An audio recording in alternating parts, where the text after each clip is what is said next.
when you're alone, you can sometimes have an experience you'll never forget. It's your personal experience. It's not anybody else's or anything. It reminds me of I drove your truck for many years on Fridays and Saturdays. We would leave here and we had to go to Barnes. And so they'd give you these directions. You know, you turn left here, go 3 miles, go to there. So I went out there and was looking for a barn, turn right, go down this gravel road, basically. And I'm supposed to go down a couple 2-3 miles or something like that, and then the barn's supposed to be there. And it's sometimes hard to tell when a mile is and when it isn't, because sometimes those things just go for it, and they miss a mile road, you know. And you're going along, the road is getting narrower and narrower and narrower, and trees beside you getting closer and closer and closer, and all of a sudden I'm going, okay, obviously this is not the right road, but now I got to turn around. Well, how do you turn around? You know, you got these 90-degree corners, and they're just bare. There is no shoulder. There is no nothing to go. You can't turn around. You got to keep on going. And I must have gone 15 miles, just way out of, because you can't get off this road. It's now already 1:30, 2 o'clock in the morning. All I see in my headlights is road and trees on the right and the left, and you got nowhere.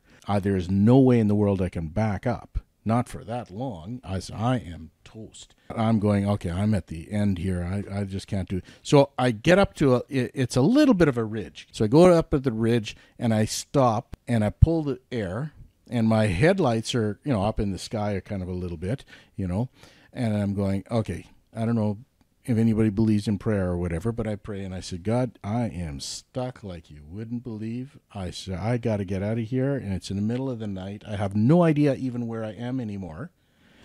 I says, you got to help me to turn this huge rig around. Amen. And I go, okay, here we go.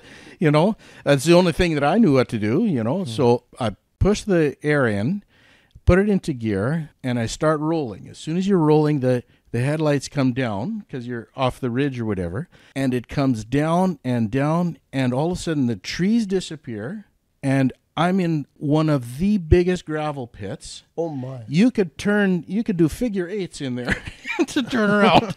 And I go, what in the world is this? I pull ahead I must have pulled ahead only 4 or 5 feet.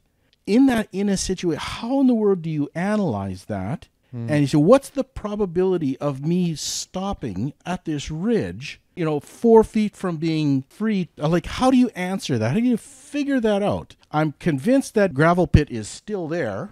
I don't know what people think of when they think of answering prayers or not answering prayers or, divine. But we get these experiences out on the road, and you got to go, okay, there's nobody who's going to ever take that experience away from me. No. And how do you explain that to somebody and say, So that was with my truck, eh? That was with your truck. If my truck could actually tell all those stories. Yeah.